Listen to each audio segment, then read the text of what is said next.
Dva starta s 13. mesta nisu obećavala mnogo, ali je 9. pozicija u prvom i čak 4. u drugom sprintu bilans kojim najbolji srpski automobilista Dušan Borković može da bude prezadovoljan. On je osvojio 14 bodova na startu nove sezone TCR internacionalne serije u Gruziji. Kroz cilj je prošao 5. Ne znamo koji je bio Dušanov cilj na ovom takmičenju, ali znamo da je on danas uzor mnogim dečacima koji bi da se oprobaju u ovom sportu. Baš kao što je njemu na početku karijere i danas, kako kaže, uzor njegov otac, te je Dušan praktično i odrastao na trkačkim stazama. Zato i ne čudi što je postao i najmlađi dobitnik zlatne kacige, a nešto kasnije i najznačajnijeg priznanja u automobilizmu, dijamantske kacige. Izvoli. A onda nekako, tako je krenuo sve svojim tokom, kako Dole kaže, išao je korak po korak, smatra da je to jedini i pravi put. I sada kada bi vam postavili nagradno pitanje, ja ne znam ko ne mogu da odgovori ko je gost. Dušan Borković, gost pitanje. Dobro jutro. Dobro jutro. Krećemo od Gruzije, Dušan, koji si dobro. Pa ja sam dobro, malo umoran od putovanja, priprema gruzijske trke, pripreme za novu trku, tako da, ali sve okej, moram da budem pozitivan, sportski. Za ovu trku tamo i događaj u Gruziji, onako, bilo je dosta pompe, nekako su slovile za istorijski. Pa, što se tiče same trke, meni je to došlo kao home race, domaća trka, s obzirom da i vozim delom u gruzijskom timu i za gruzijsku vladu. Naravno, imam i svoje sponzore i predstavljam i svoju državu, vozim pod zastavom Srbije, tako da što se tiče samo organizacije, to je njima jedan od najvećih događaja bio i bilo je onako, pune su tribine, bilo je desetine hiljada gledalaca, tako da cela vlada se potrudila da taj događaj maksimalno izgleda onako kako treba, s obzirom da su svi bili skeptični kada je u pitanju Gruzija. Mi imamo trke po Bahreinu, Abu Dhabi, Makao i tako dalje, gde je to sve fascinantno. Svi su bili skeptični, svi timovi kako će izgledati Gruzija, međutim stvarno su se potrudili da organizuju onako kako treba. Što se tiče same trke, imao sam dosta problema na samim trenizima sa automobilom. Automobil mi je nov potpuno, nikad nisam vozio Alfa Romeo u pitanju. Ja nisam bio prezadovoljan automobilom, s obzirom da sam mislio da će neki malo bolji automobil da uzmu, s obzirom da Alfa prošle godine nije bila je vrlo loša, ali ove godine se značajno popravila. Međutim, imao sam kvar na kvalifikacijama i pukla mi je letva volana ili nešto sa diferencijalom, sada ne dužim gledalcima koji se ne razumaju. To je džunta sa sitnim lutom, da. I tako da imao sam samo 13 vreme na kvalifikacijama i znao sam će biti teško u trci. Uspeo sam u prvoj trci, bila je mokra staza, kiša, da dođe do 9. mesta, međutim na drugoj trci sam opet sa 13. uspeo da se dovučem do 5. Jedan je bio s mene diskvalifikovan, tako da sam završio 4. Mogu da budem prezadovoljan rezultatom, ali nisam bio prezadovoljan s kompletnim performansama, vikendom i na vikendu i samim pouzdanošću automobila, tako da to mora da se popravi za sledeće trke. To naravno nije loše da težiš boljem, ali dobro zvuči. A kako se pripremaš, molim te, reci nam za te tvoje trke, jer postoji nešto što je specifično? Pa, vidite, ne znam da li si nekad vozio brzo, nadam se da niste u saobraćaju nikad. Ja ne. Automobilizam je jedan od sigurno najstrpljivijih sportova i najtežih, iako to deluje da samo sedimo u automobilu. Na primjer, prošle godine u Singapuru, Maleziji, automobilu je 80 stepeni, bilo 79. Sile su ogromne, kočnica je jako teška, koncentracija mora da bude na 100%, i 110%, s obzirom da ako malo padne umor, tako padne koncentracija, samim tim ste i vi u životnoj opasnosti i drugi vozači, tako da stvarno automobilisti treba da budu trenirani maksimalno. Ako vam sad kažem da ja krenem da igram tenis ili trčim polumaraton u jako dobrom tempu, a u samoj trci se umorim mnogo više nego u bilo kom sportu, shvatit ćete da je mnogo teško. Karting je po meni najbolji trening, s tim što je karting vrlo opasan, zato što je za mene visok. Prošle godine sam slomio rebro na kartingu, samo jednostavno ne može da izdrži telo rebra, te sile koje su pri skretanjima, sam malo viši i tako da to je trening gde drži onako puls na nekih 190-195 konstantno od prvog minuta i vrlo iscrpljujuće, tako da ko izdrži pravi profi karting da vozi, može da izdrži i u trkačkom automobilu. Interesantno, odakle ta volja uopšte za automobilizam?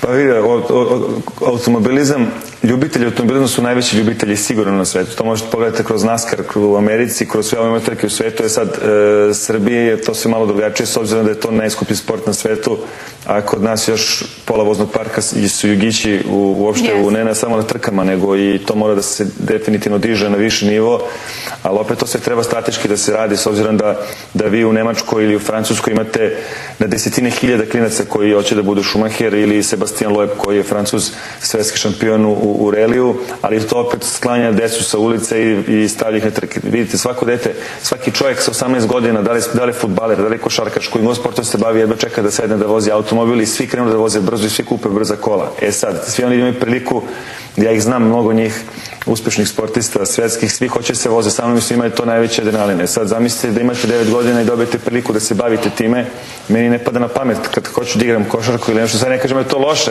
ali jednostavno to mi sve nekako normalno. Vi kad sednete u trkački automobil, koliko god da se godine bavite, taj adrenalin to ne može da se opiše. Jednostavno, kažu, kad miris benzina jednom uđe u krv, to više nikad ne može da izađe i to je jednostavno.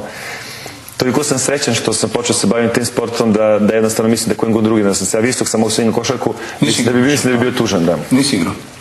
Pa nisam, ja se stalno šalim, sad ovo naravno neću da uvredim, ja kada se stalno šalim, pošto je moja supruga igrala košarku, ja se stalno šalim, ti sportovi koji nisu opasni, to nisu sportovi za prave muškarce, to je šalim, naravno. Pomenuo si malo pre jednu temu i načeo sve oko samog automobiliste, a to je i ekipa i vozilo.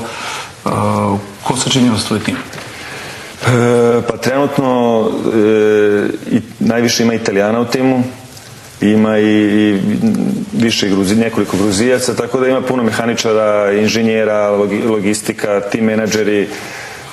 Sad vidite, ja imam jednu trku u Gruziji, pa u Bahreinu, pa se seli za Evropu, pa iz Evrope idu automobili opet u Aziju, neke godine je bilo i Argentina, tako da zamislite koliko je to samo logistika za transport, ljude i tako, mi sve ostane jednostavno jedan ozbiljan tim, ozbiljna organizacija, kao i svako svetsko prvenstvo, samo što ovde je automobil sam po sebi, problem, održavanje, rezervni delovi, pravljanje novog automobila, tako da ove prve trke vozim s jednim automobilom, pa mi onda da se pravi novi automobil, a to je sve vrlo, vrlo skupo. Je li nezgodno preći na drugi auto? Ne, to je isti auto, samo što se pravi nova šasija, sve novo, zato što prepakuje se, jel? Ne, pravi se sve novo, sve se pravi novo. Pa da, onu džunku menjamo sad, što nije bilo dobro na prvoj trci, sad će biti bolje. Dobro, pominjao si visinu, najviše si sigurno u ovom sportu? Pa najviše sam da profesionalni vozač. Ja sam počeo sa 9 godina da se bavim kartingom i sad kad se osvrneš za sebe? Mnogo sam srećan. Jesi mnogo postigao ili imaš nešto što želiš da... Ne, čovjek, ja mislim da dok je živ treba da sanja i svako dete treba da ima snove i nikad ne treba da prestaje da sanja, da želi da osvaja više i više. Ja sam 2014. godine vozio sa svetskim šampionom Sebastianom Loebom, koga sam gledao 10 godina, to je 9-ostruki šampion sveta u reliju i jedna od najvećih autozvezda automobilskog sporta, pored Schumachera. Verujte, kad sam ga vidio, počeo sam da plačem, nisam mogu da verujem da ja vozim sa tim čovjekom koji ima desetine miliona zarada godišnje i ne znam koliko stotina miliona budžeta uloženu par u njega, tako da vozio sa njim, mislio sam da sam tu ostvario svoj san, međutim, naravno želeo sam više i svake godine želim da što više napredujem i da budem što bolje, tako da želeo bih da budem naravno šampion ove serije koju sada vozim, ali o tom potom, mislim da ove godine će biti teško. Pomenuo si Bahrein?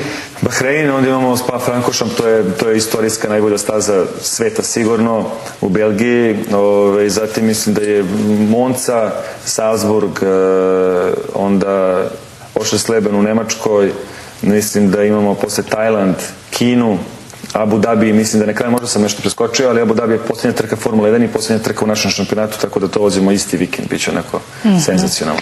Ja imam jedno pitanje interesantno, pravo žensko. Koliko je ishrana važna u tom sportu i da li je tačno da jedan član ekipe je zadužen samo za spremanje tvojih obroka? Pa jeste, tačno ima, ali sad ja volim malo da onako... Voliš da obuđiš brokoli i ovo, a da se... Ja imam problem sa kilažom, s obzirom da sam visok, ja ovako delujem fit i sve ok, ali ja sam 2,7 visok, tako da budem ispod 100 kg je gotovo nemoguće. I sad oni meni kažu, mora 20 kg da snošam, jer oni mi sečete nešto ako imate nogu ili tako nešto, jednostavno to nema šanse. Onda su, digli su sad sva sreća Alfu da bude 20 kg teže, tako da sam sad tačno nameri. Ono što je problem malo što je u jednoj tački imam veću kilažu od drugih vozača, oni raspodari. Svaki kilogram je važan gde je balans. Mislim, sad to nije vožnja obično kako to bilo, to mi može knjiga se napiše koliko je teško naštalovati automobil da to bude sve perfektno. Zato ima toliko inženjera u timu i sve ostalo. Naravno, pošto tu odlučenjaci, znači nisi jedini koji voziš brzo. Ne, svi smo mi vrlo slični. To je kao i sad u tenisu. Juče sam baš bio na Davis Cupu kad su naši momci pobedili i sad kako su tamo svaka, jednostavno kako je u kome dan, svi oni igraju dobro. Sad zašto je nula toliko bolje? Pa jednostavno mislim da je malo bolje psihički spreman i to je to što sam pričao da je u glavi mnogo bitno, da čovjek sanja i da stalno želi da bude što bolje. A svi oni tamo voze brzo, svi su ludi isto koliko i ja i svi se trkamo u 10.000 delovima sekunde. Sad, to je to ko šta bolje naštale, kome bolji dan, ko se bolje pripremi psihički. Dobro. Hoću da stvari da te pitam. Provejava sve vreme da je to nešto što ti ispunjava, da si delom ostvario svoj cilj, da si najsrećniji kada voziš i ostalo. A druge su sve ove propratne stvari. Pomenuo si problem nedavni sa automobilom iz Gruzije. Je li bilo trenutaka kada kažeš, ne mogu više, dosta tih saplitanja, obstrukcija, problema? Ne, mislim a to možda bude u mojoj glavi ako može minut. Jednostavno, imao sam i dosta povreda. To je nešto što je važno. Ja sam sad 9 godina polomio ove ruke kad sam se isprevrtao iz kartinga i ja sam u tom trenutku mislio da ću da umrem jer sam bio bez vazduha, ležao nepomično dole na podu na asfaltu. Ali eto, i tada nisam, dete 9 godina, kad se povredi, obično ne želi više nikad u životu da proba nešto tako. Jednostavno, ja sam htio sa gipsom opet da sednem, bio sam 2,5 meseca u gipsu ako do ovdje, mislim, povredio sam malo bio ključnu kost. Imam povredi, još uvijek su mi ožiljci po rukama od tog prevrtanja, pa sam onda sa 15-16 godina steli rukom i sve ako vidite kakav mi je ožiljak od velike. Bili smo u Mađarskoj na trci i otkinuo mi potpuno točak ruku kartinga. I tad su doktori, ja se sećam dobro, rekli mora ruka se seče, pekotina, treći, ja bez stepe, ne znam, pošto mi potpuno rupa, nisam imao ništa, vene, tetive, sve otkinuto bilo. Tako da opet 6 mjeseci sam imao poravak ruke, ali sam opet seo da vozim, morao sam da vežbam mnogo stisak, s obzirom da je težak sport. Posle toga sam imao još sudara milion, ali ja govorim sad sudara zašto je to nešto što je najgore što može da se desi, ali eto svaki put se vratim isti ili još bolje. Dobro, i šta si zacrtao za generalni plasman? Ove godine ne znam, stvarno malo sam se sa ovim, nisam siguran. Voleo bih da budem u prvih 10, prvih 5, ali to će biti do kraja sezone, jer mislim da prvih 15 je toliko ujednačeno da to nikad nije bilo uopšte u istoriji, da su svi toliko isti, da jednostavno prvih 15 mogu da budu šampioni, tako da ne znam šta će biti. Dobro, savjet mlađim vozačima, tačnije generacijama koji u stvari hoće da se bave ovim tvojim sportom. Pa savjet je, kao što sam rekao, da imaju cilj, ako već žele time da se bave, da odu, na primjer, na autokomerci ili ne znam ja koje staze da ima kod nas,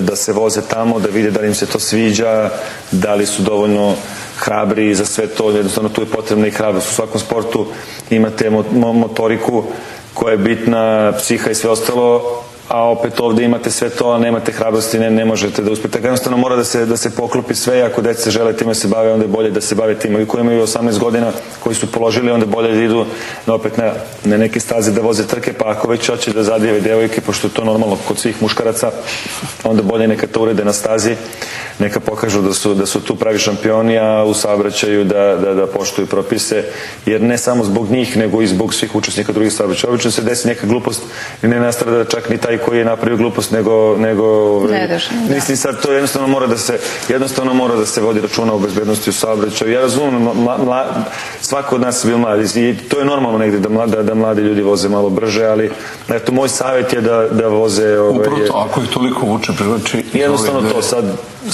svako pogreši, ja sam toga svestan i stvarno, mladi ljudi su čudo, ali eto, ja kad sam bio mlad, želeo sam da se pokažem na trkama i to je jedina razlika. Verovatno da nisam vozio trke, ko zna šta je bilo sa mnom.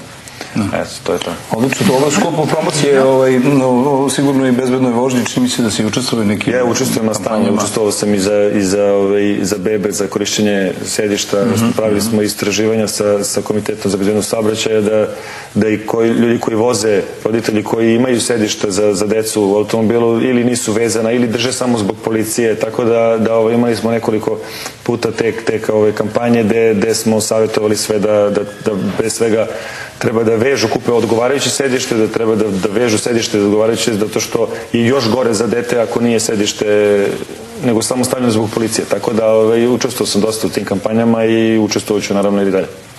Ništa, hvala ti lepo na gostovanju. Pozdravi kod kuće o sportiskinju koja je najtrofejniji sport u nas, a mislim da vi koji ste opasni trenirajte i dalje. Hvala puno što si dvoje vreme i ovog jutra bio naš gost. Hvala ti. Dušan Borković, šampion automobilizmu, posebno Mladić po mnogo čemu, bio naš gost i bilo vam zadovoljstvo.